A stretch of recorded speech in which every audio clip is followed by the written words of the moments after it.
सबको लगता है। मानसी और राघव अपने कमरे में सोए हुए थे। घड़ी में रात के लगभग 2:45 बज रहे थे। राघव का चेहरा पसीने से बुरी तरह भीगा हुआ था। ऐसा लग रहा था मानो उसने अभी अभी कोई भयानक सपना देखा हो। राघव के चेहरे की शिकन बढ़ती ही जा रही थी। उसकी सांसें अचानक भारी हुई और हांफता हुआ वो नींद से जागकर अपने बिस्तर पर बैठ गया। नहीं, कोई नहीं है, सब वहम है मेरा। उसकी आवाज सुनकर मानसी की भी नींद टूट गई। क्या हुआ तुम्हें? तुम ठीक तो हो ना?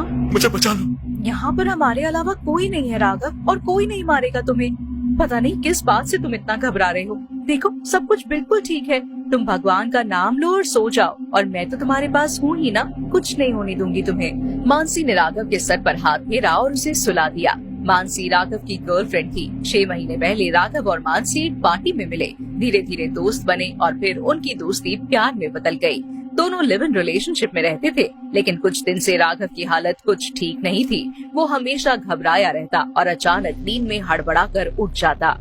अगली सुबह राघव ऑफिस जाने के लिए तैयार हुआ। घर के बाहर उसकी गाड़ी पार्क थी। उसने जैसे ही गाड़ी का दरवाजा खोला तो अंदर का नजारा देखकर वो बुरी तरह डर गया। उसकी ड्राइविंग सीट पर एक मुर्गी की कटी हुई गर्दन और उसका धड़ गिरा हुआ था और पूरी सीट पर खून ही खून फैला हुआ था। ये देखकर राघव जोर से चिल्लाया और सीधा घर के अंदर भागा। राघव क्या हुआ तुम्हें? तुम इतना डरे हुए क्यों हो? मानसी, मेरी गाड़ी में वो। क्या हुआ तुम्हारी गाड़ी को? तुम मेरे साथ चलो। राघव मानसी को बाहर लेकर गया, लेकिन जब उसने मानसी को गाड़ी का दरवाजा खोलकर दिखाया तो अंदर कुछ भी नहीं था। यहाँ तक कि खून के छींटे भी सीट पर नहीं लगे थे। क्या? अरे अभी तो वो मुर्गा और उसकी गर्दन और खून के छींटे थे इस सीट पर। मैं सच कह रहा हूँ मानसी, अभी था वो यहाँ। रिलैक्स, शांत हो जाओ राघव, कुछ भी नहीं है यहाँ पर। शायद तुम्हें फिर से कोई भ्रम हुआ है। प्लीज तुम अपनी दवाइयाँ टाइम पर लो। मैंने तुम्हारे बैग में भी तुम्हारी मेडिसिन रखी है। ऑफिस जाकर याद से खा लेना प्लीज। और कुछ नहीं है यहाँ पर, जस्ट रिलैक्स। मानसी ने राघव को समझाकर शांत किया। राघव कार ड्राइव करके ऑफिस के लिए निकला, लेकिन पूरे रास्ते उसके दिमाग में बस यही बातें चल रही थी। ऑफिस पहुंचकर उसने अपना लैपटॉप निकालने के लिए अपना बैग खोला, लेकिन तभी उसे अंदर कुछ चुभा और उसकी उंगली से खून निकलने लगा। उसने जल्दी से लैपटॉप बाहर निकाला और बैग के अंदर देखा तो बैग के अंदर एक नींबू रखा हुआ था, जिस पर बहुत सारी पिन्स चुभाई गई थी और नींबू के अंदर से लाल रंग का खून निकल रहा था। ये खून, ये सब क्या हो रहा है? सुबह कार में वो जो कुछ भी हुआ और अब ये कुछ ना कुछ तो हो रहा है मेरे साथ, लेकिन कुछ समझ नहीं आ रहा। मैं मानसी से बात करूंगा, उसे दिखाऊंगा, तब उसे मानना ही पड़ेगा कि ये सब मेरा कोई भ्रम नहीं है। शाम को राघव घर गया और उसने सबसे पहले अपना बैग खोलकर मानसी को पिन से चुभा हुआ वो नींबू दिखाया, जिसके अंदर से अभी भी खून टपक रहा था। ये देखो, मैं तुम्हें कह रहा था ना कि कुछ न कुछ गड़बड़ जरूर हो रही है। कोई टोटका कर रहा है मुझ पर। कोई चाहता है कि मैं पागल हो जाऊं, मर जाऊं। शांत हो जाओ राघव, शांत हो जाओ। घर में हम दोनों के अलावा तो कोई रहता भी नहीं है, तो फिर तुम्हारे बैग में ये किसने रखा? सुबह तो घर पर बस मिसेस शर्मा अपने बेटे की शादी की मिठाई देने आई थी। उनके अलावा तो घर पर कोई आया भी नहीं है। कहीं तुम्हारे ऑफिस में तो ऐसा कोई नहीं जिसने ऐसा किया हो? मैं नहीं जानता मानसी, मैं कुछ भी नहीं जानता, लेकिन अगर ये सब बंद नहीं हुआ ना तो मैं सचमुच पागल हो जाऊंगा। नहीं, तुम चिंता मत करो राघव, मैं कुछ करती हूँ। अच्छा चलो अब तुम चेंज कर लो और खाना खा लो। मानसी ने पहले राघव की नजर उतारी और फिर दोनों के लिए खाना सर्व किया। राघव ने खाने के कुछ निवाले तो ठीक से खाए, लेकिन थोड़ी देर बाद वो खाते हुए अचानक रुक गया। उसकी प्लेट में अनगिनत कॉकरोच और कीड़े रेंग रहे थे। उसने अपनी प्लेट को दूर फेंक दिया और खाने के निवाले को चिल्लाते हुए मुंह से बाहर निकालने लगा। राघव क्या हुआ तुम्हें? तुमने इस तरह खाना क्यों फेंक दिया? इस खाने में कीड़े, मैंने कीड़े खा लिए। ये मैंने क्या किया? राघव ने डर कर अपना सर पकड़ लिया और वहाँ बैठकर रोने लगा। उसकी हालत देखकर मानसी की भी आंखें भर आईं। उसने राघव को शांत किया और उसे अंदर ले जाकर उसने उसे नींद की दवाई दे दी। थोड़ी देर बाद राघव को नींद आ गई, लेकिन मानसी के दिमाग में अब राघव की ही चिंता चल रही थी। पता नहीं क्या हो गया है राघव को, आजकल इतना अजीब बर्ताव क्यों करने लगा है? जब मैं इससे मिली थी तब तो ऐसा कुछ नहीं था। शायद राघव ठीक कह रहा है, कोई है जो उसे पागल करना चाहता है, उसके ऊपर तरह तरह के टोटके कर रहा है। और वो नींबू। कुछ दिन और इसी तरह बीते। राघव नींद की गोली खाने के बाद भी हर रात हड़बड़ा कर उठ जाता। धीरे धीरे उसकी हालत किसी मेंटल पेशेंट जैसी होने लगी थी। तभी कुछ दिन बाद उसका बर्थडे आया। उसका मूड फ्रेश करने के लिए मानसी उसे बाहर डिनर पर लेकर गई। मैंने कहा था ना, तुम बाहर आओगे तो तुम्हारा मूड फ्रेश हो जाएगा। चलो अब सेलिब्रेशन तो हो गया, घर चलते हैं वरना बहुत देर हो जाएगी।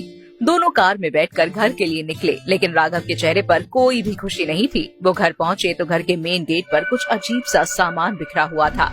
एक नर कंकाल की खोपड़ी, लौंग के कुछ दाने और उसके साथ सिंदूर बिखरा हुआ था। ये देखकर उन दोनों के होश उड़ गए। ये सब क्या है?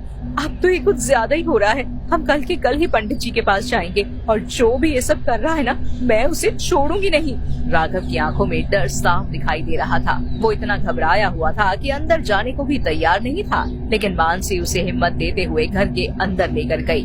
राघव अंदर अपने बेड पर बैठा था। मानसी कपड़े चेंज करने के लिए वॉशरूम गई थी। तभी मानसी को राघव के चिल्लाने की आवाज आई। वो जैसे ही रूम में आई तो देखा कि रूम के फ्लोर पर खून बिखरा हुआ है, जो अभी थोड़ी देर पहले तक कमरे में नहीं था।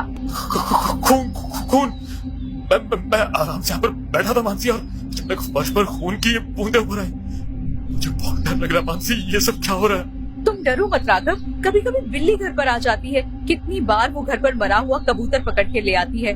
हो सकता है शायद उसी का खून होगा। मैं इसे साफ कर देती हूँ। मानसी खून साफ करने के लिए पोछा लेकर आई, लेकिन वो जितने ज्यादा खून की बूंदें साफ कर रही थी, उसे आगे तक और ज्यादा खून की बूंदें दिखाई दे रही थी। बिस्तर के नीचे भी खून की बूंदें फैली हुई थी।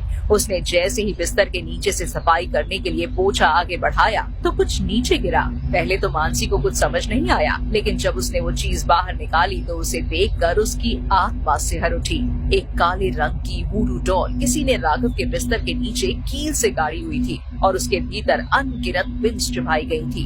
मानसी ने जैसे ही एक पिन को बाहर निकाला तो राघव दर्द से चिल्ला उठा। मत करो मानसी, सब बच्चों, मुझे दर्द हो रहा है। राघव की हालत देखकर मानसी की आंखों में आंसू आ गए। उसने वो वूडू डॉल संभाल कर रख दी, लेकिन पूरी रात वो सो नहीं पाई। अगली सुबह राघव के उठने से पहले ही वो घर के बाहर गई और थोड़ी देर बाद वापस आई तो देखा कि राघव बुरी तरह से चिल्ला रहा है। वो दौड़ती हुई कमरे के अंदर गई तो राघव को देखकर उसके रोंगटे खड़े हो गए। राघव ने कमरे का आईना तोड़ दिया था और वो खुद के शरीर पर ही उन कांच के टुकड़ों से घाव कर रहा था। वो पागलों की तरह चिल्लाते हुए खुद को मारे जा रहा था।